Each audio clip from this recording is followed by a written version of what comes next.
नमस्कार, मैं हूं प्रेम शंकर सिंह और आप देख रहे हैं मन कही। आज मैं बात करने वाला हूं यूपी के सीएम योगी आदित्यनाथ के बारे में।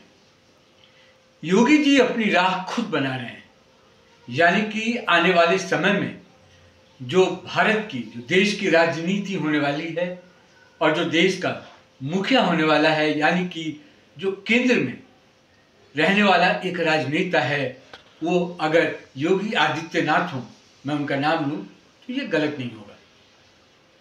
थोड़ा याद कीजिए, बहुत पहले जाने की जरूरत नहीं है, लेकिन 2024 का जो चुनाव है आपको याद होगा। 2024 के चुनाव के रिजल्ट के बाद ऐसा लगने लगा था कि क्या बीजेपी वापसी कर पाएगी, या जिस तरीके से बीजेपी आगे बढ़ रही थी, क्या उसका ग्राफ अब आगे बढ़ पाएगा या नीचे की ओर चला जाएगा। लेकिन जिस तरीके से हरियाणा का चुनाव बीजेपी ने जीता है और जिस कदर योगी आदित्यनाथ ने ग्राफ को बढ़ाने का काम किया है, यकीन मानिए कि ऐसा लगता है कि योगी अपनी राह खुद बना रहे हैं।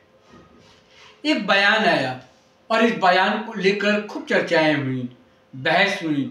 विपक्ष के जितनी भी पार्टियां हैं, सभी ने आरोप लगाए योगी पे, बीजेपी पर, कि वो फिर से एक इस तरीके का राजनीति कर रही है राम जन्मभूमि के बाद, जिसको हम कहते हैं धर्म की राजनीति। यानी कि बीजेपी अपने पुराने ढर्रे पे लौट रही है और जो 2014 से जो बीजेपी की सरकार केंद्र में है, कई राज्यों में सरकार रही, पिछले कई सालों से यूपी में बीजेपी की सरकार है योगी आदित्यनाथ के नेतृत्व में, जो विकास की बात करती है और विकास के नाम पर वोट मांगने का काम करती है।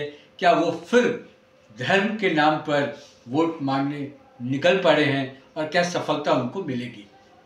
ये मैं क्यों कह रहा हूँ? ये सब ये इसलिए कह रहा हूँ कि हरियाणा चुनाव में एक बयान आया योगी आदित्यनाथ की ओर से कि अगर हम बटेंगे तो कटेंगे।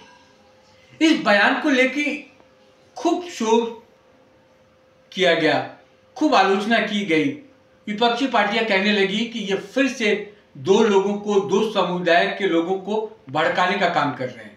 यानी कि बीजेपी जिसके लिए जानी जाती थी, अब वही बीजेपी राजनीति कर रही है और बटेंगे तो कटेंगे का सीधा मतलब यह है कि खास विशेष के लिए सीधा सीधा योगी आदित्यनाथ ने हमला किया है।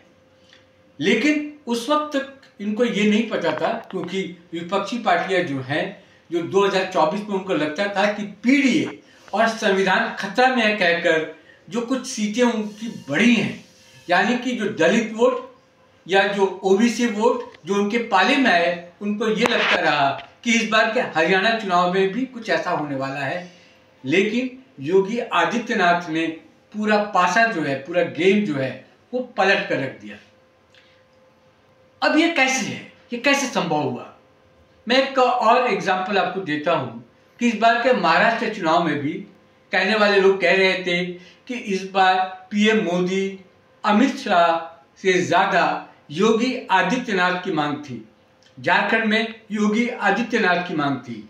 वो सिर्फ इसलिए कि अब ये देश चाहता है कि किसी भी तरीके से अब योगी आदित्यनाथ क्या अगला पीएम होने वाले हैं, क्या जो पीएम मोदी जिस गद्दी को छोड़ेंगे उसके उत्तराधिकारी हैं, उसके सक्सेसर क्या योगी आदित्यनाथ हैं, क्या उनमें सारे सामर्थ्य हैं जो कि एक पीएम के कुर्सी के लिए होनी चाहिए।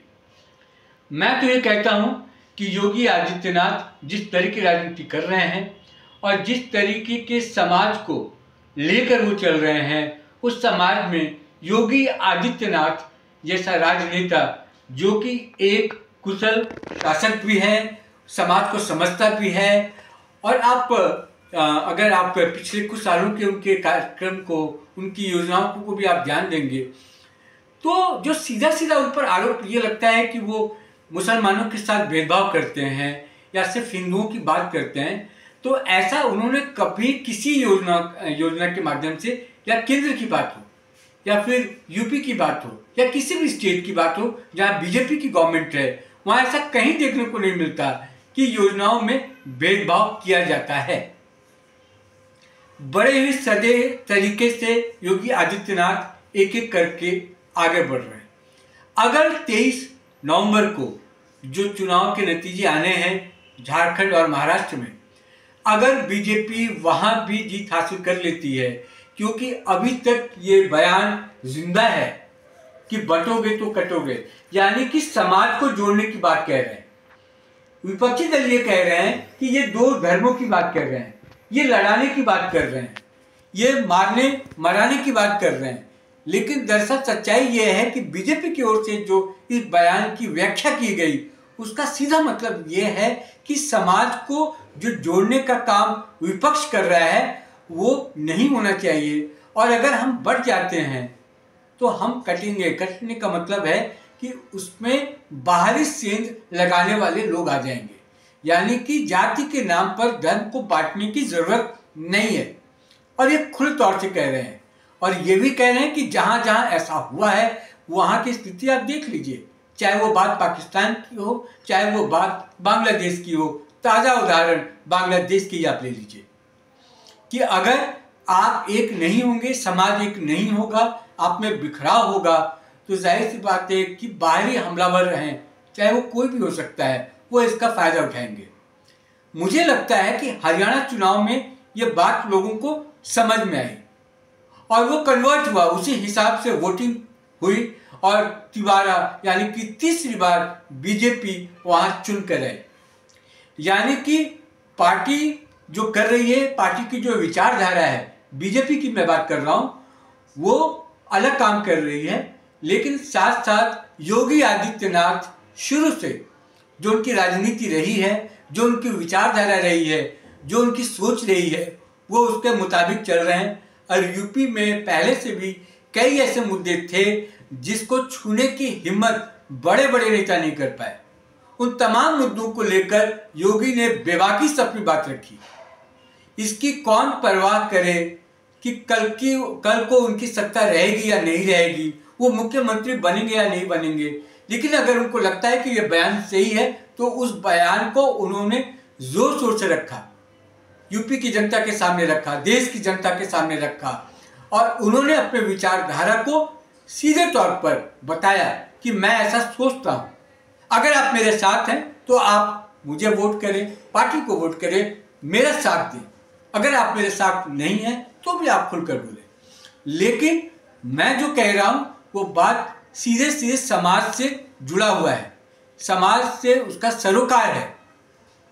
और जो लोग इसको समझ रहे हैं और जो भूल 2024 में हुई, कुछ लोगों को भटकाया गया, मुद्दों से डराया गया कि अगर भाजपा रहती है या भाजपा की सरकार बन जाएगी तो संविधान बदल जाएगा, जबकि ऐसी कोई बात कभी हुई नहीं। यही बात बीजेपी लगातार कहती रही और मुझे लगता है कि हरियाणा के चुनाव में वो ये बात बताने में सक्षम रही कि हमने ऐसा कोई प्लान नहीं किया है कि हम अगर सत्ता में आए या हमारी सीट 400 के पार चला जाए तो हम संविधान बदल देंगे। तो मुझे लगता है कि हरियाणा के चुनाव में लोगों को ये समझ में आया और बीजेपी ने जिस तरीके से जोरदार तरीके से कह लीजिए कमबैक किया है, उस तरीके से मुझे लगता है कि जो महाराष्ट्र का जो परिणाम आने वाला है और जो झारखंड का परिणाम आने वाला है, अगर बीजेपी जीत जाती है तो आने वाला 2027 का जो चुनाव है यूपी में, वो भी बीजेपी के लिए बड़ा ही आसान हो जाएगा। क्योंकि 2024 के बाद अखिलेश यादव ये बोलते हुए दिख रहे हैं हर जगह कि पीडीए की जो राजनीति उन्होंने की है, वो राजनीति जो 24 के लोकसभा चुनाव में जिस तरीके से परिणाम उनके हक में आया, उसी तरीके से वो आगे भी 2027 में कन्वर्ट करेगा। लेकिन ऐसा है नहीं। तो कुल मिलाकर जिस तरीके से योगी आदित्यनाथ राजनीति कर रहे हैं, ऐसा लगता है कि वो अपनी राह खुद बना रहे हैं और जो पॉपुलैरिटी है, जो उनको लोग सुनने जाते हैं, जो उनको जानते हैं, जो उनकी प्रशंसा करते हैं, तो अब वो पूरे देश के एक जाने माने पसंद किए जाने वाले नेता के रूप में उभर रहे हैं। यानी कि क्या पूरा देश, सवाल अब ये उठता है कि क्या अब पूरा देश जो है वो योगी को आने वाला पीएम मानकर चल रहा है, ये तो वक्त बताएगा। और हमें लगता है कि जिस गति से चल रहे हैं योगी आदित्यनाथ, अगर ऐसा ही रहा तो आने वाला वक्त इंतजार कर रहा है कि एक भगवाधारी जो सीएम अभी आज की तारीख में है, वो एक भगवाधारी क्या देश का प्रधानमंत्री भी बनेगा, और क्या देश के बाद भी एक भगवाधारी पूरे देश का नेतृत्व करता हुआ नजर आएगा। आज के लिए फिलहाल इतना ही। फिर किसी मुद्दे के साथ मैं आपसे मुखातिब हूँगा। तब तक के लिए नमस्कार।